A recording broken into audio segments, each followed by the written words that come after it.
Hey guys, Nice, Kyoko, and Junpei here today with our Turn On video guide. We'll be detailing each important mechanic and how you can manipulate them to your advantage. Additionally, we'll provide a phase-by-phase breakdown and explain what's going on while it happens, so nothing catches you off guard. Now keep in mind that this will be from a DPS perspective, so I'll try to explain as much as I can. The first mechanic that Nail uses in the fight is Stardust, so let's go ahead and look at how that works. Go ahead, Kyoko. Hey everyone, Kyoko Hana here. The boss will place two distinct colored marks above your head. They are yellow and red in color, but you treat them the same way. When the mark disappears, a meteor will fall from the sky directly on the position that it disappeared from. When it falls, it will deal raid damage to everyone who is close to the meteor, with the intensity of the damage increasing depending on how close you are, or other party members, to the meteor that falls.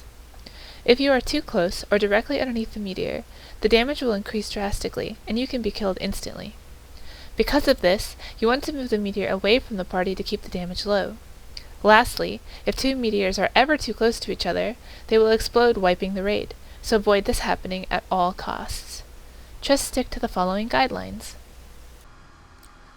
In this image, I've detailed where to place each color meteor. The red ones will go directly on top of the blue circle that is drawn on the arena, while the yellow meteors will be placed in the back middle area near the arena's wall as to avoid placing them too close to each other and causing a wipe. Stick to this plan and you should never wipe to meteor placements.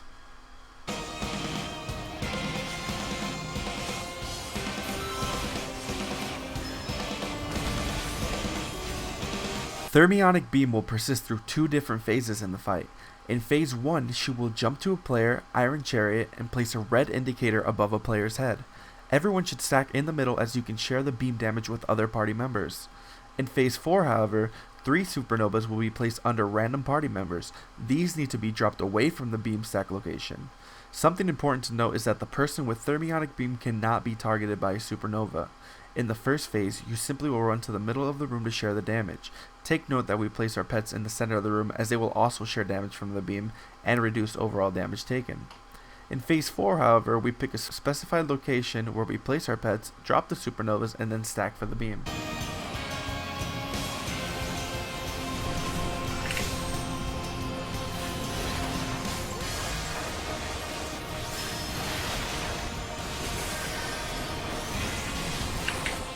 Let's talk a little bit about supernovas and how they work.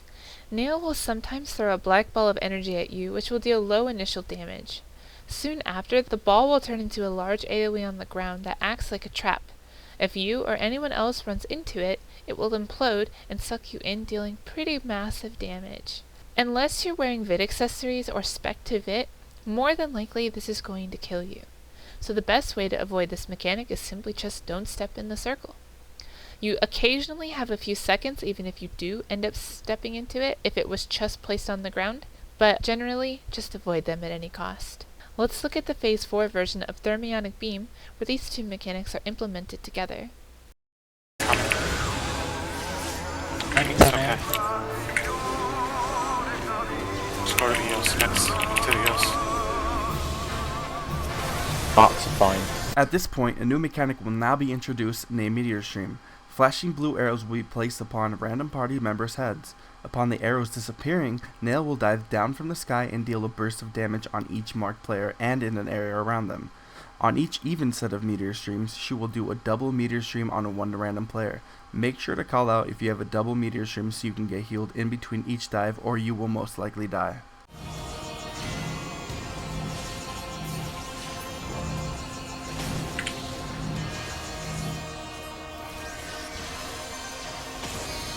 Lunar Dynamo is a large AoE that Nail uses which covers the entire room if she is placed directly in the middle, with the only safe zone being directly under her. With that being said, however, Nail can be tanked on the edges of the room so that you can outrange the outer perimeter of the AoE as a range class and hug the boss as a melee. If you are hit by this skill, however, it will heal Nail for the full amount of damage that you receive, which will be about 4,800. Beautiful. Good way, David. The last skill is Raven's Beak, which is essentially a tank swap mechanic and easy to control, so I won't be going too in depth with it. Raven's Beak will deal massive initial damage on impact to the person with the highest aggro, and then inflict that person with a debuff called Raven's Blight. The tank must now run away from the group as he is now a time bomb and will explode in a few seconds. dealing a secondary burst of high damage. Now we can go into phase 2 of the fight, which will be explained by our paladin Junpei. Hey guys, Junpei Gunzo here. I'll be covering phase 2 of the fight, the golems. The phase begins when Darnus has 65% HP remaining. It's signified by her jumping to the middle of the arena and targeting 3 members of the party with green Stardust markers. After these meteors drop, they will spawn 3 different coloured golems. The party will need to deal with these to progress. The goal of this phase is to have the golems eat all of the meteors that you dropped from phase 1. Each red meteor eaten by a golem gives them a stack of attack plus, and each yellow meteor eaten by a golem gives them a stack of haste. But there are some restrictions. A golem cannot eat 3 of the same colour meteor, nor can it eat more than 3 meteors total, nor can any of the golems get too close to each other, or they'll merge. Meeting any of these conditions will cause the golem to grow to 3 times its normal size, regain all of its HP, and start hitting you like a truck. Oh, and 30 seconds into the phase, Darnus will give the command for the golems to change their attack patterns, causing all of them to change colours. So, how do we deal with this? Step 1. Who pulls what? You'll want to have your tanks take the red and the green golems, and your DPS should take the blue one. Move each of them to the wall, so as not to risk them merging. The only member taking any worthwhile damage will be the tank with the green golem. Try to have the same person grab it each time to make this easier on your healers. The blue golem is going to go down pretty quickly, having 4 of your DPS on it solidly. However, when it gets to around 10%, you'll want to have them slow down and wait for the colour swap. If you're lucky, it'll turn green and you'll be able to get it out of the picture straight away, completely removing the demolish. It's not too big a deal if it doesn't turn green though. Just finish off whatever it changes to, and all the DPS should immediately go for the green golem. After the colour swap however, you'll want to make sure people are paying close attention to the blue golem. Anybody who can silence it should have it focus targeted. As soon as you see Earthshot casting, it should be a priority to silence this. Having the entire raid be paralysed is not good. Approximately 1 minute after the phase begins, Darnus will start part 2 of this phase. 6 Stardust Meteor targets will go out sequentially, not necessarily on different people either. Be careful to drop these all in the outside of the arena, and make sure they're not too close, as they still follow the same rules as the Stardust Meteors from phase 1. Once all 6 meteors are out, Darnus will begin another golem phase. This time however, you'll need to be much more cautious of that demolish. As soon as it goes out, you'll need to top the party up, stone skin every single member of your team and start getting out Adlos, because coming up is Mega Flare. It's going to deal a lot of damage and you're going to need everything you've got to survive it.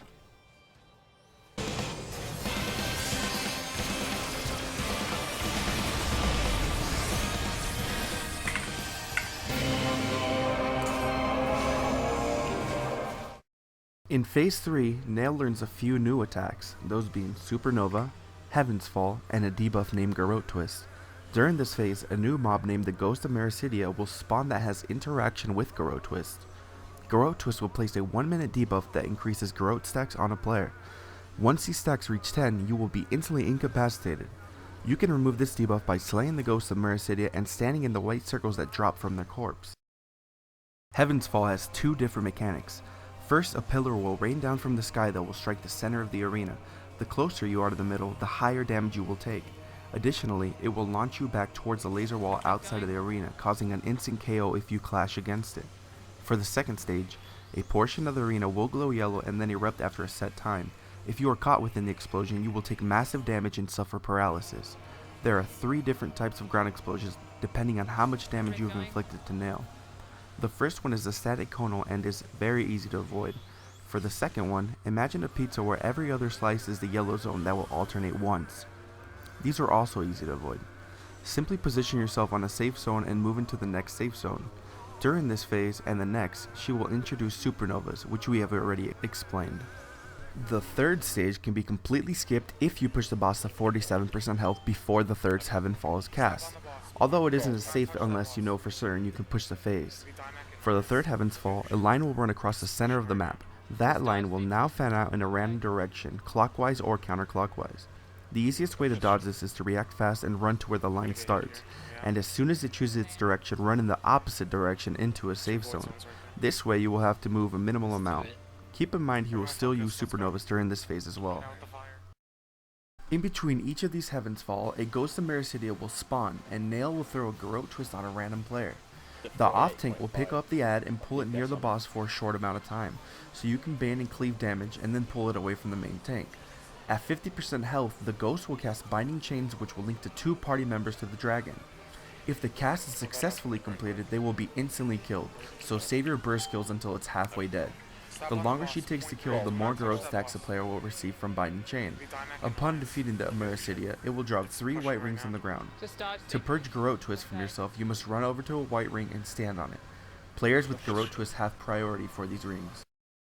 Now comes the hardest and final phase of the fight, which requires a lot of team coordination. Phase 4.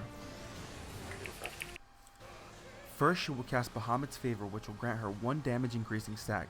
Next, she will use Bahamut's Claw, which is a skill that attacks 5 times plus an auto attack that can crit. Note that this can be split between tanks if provoked at the correct time. At this point, 3 elemental dragons will come down in random areas around the arena. Pay close attention to where they spawn, as this is very important in the future. Each dragon can apply an elemental debuff on you. Having more than one of either ice or fire will instantly kill you.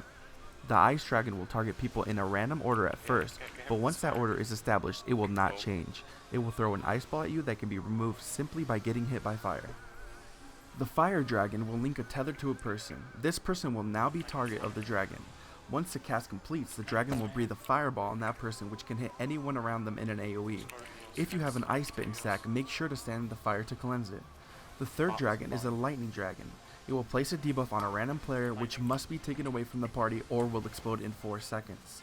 If anyone is near the player when it explodes, they will be hit for massive damage in an AoE around them and paralyze anyone caught in the explosion. If the player detonates by themselves, however, this will inflict 0 damage to anyone and nothing will happen. During this phase of the fight, she will reintroduce Thermionic Beam. Handle this the same way you did phase 1 by picking a predetermined stack location and placing the Supernovas away from it, only running directly to the location if you are targeted by Thermionic Beam. Remember, the person targeted can never be targeted by Supernovas. The last new mechanic, and easily the hardest mechanic she will introduce, are Threeway Dive-Bombs. Yes, Dive-Bombs, like Twintania Dive-Bombs. I will go ahead and let Kyoko explain this mechanic. Kyoko again with the answer to everyone's question of the day. How do we deal with these dive bombs?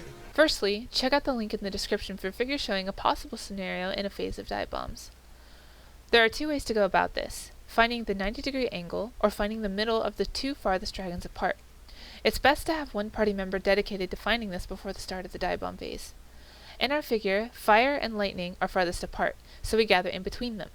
Also note that a 90-degree angle would work here because they are forming a right triangle. Where you gather should never have a dragon directly across from you, and, in the instance that where you gather there is a dragon behind you, you need to move to the side, either to the left or to the right, so that if the dragon behind you is one of the 2 diving in the first set, it will not cleave the party in the middle. When the first mark goes out, the person with the mark stays put. The rest of the party will run forward as indicated in the figures. As the green mark is disappearing, this person can either pop sprint or run quickly to catch up with the remainder of the party. 2 dragons will dive at random, and then you are left to find which dragon is going to dive singly.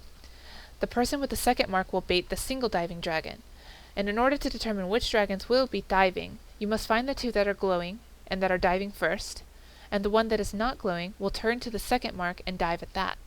The person with the second mark baits that dragon away, and the party moves if needed.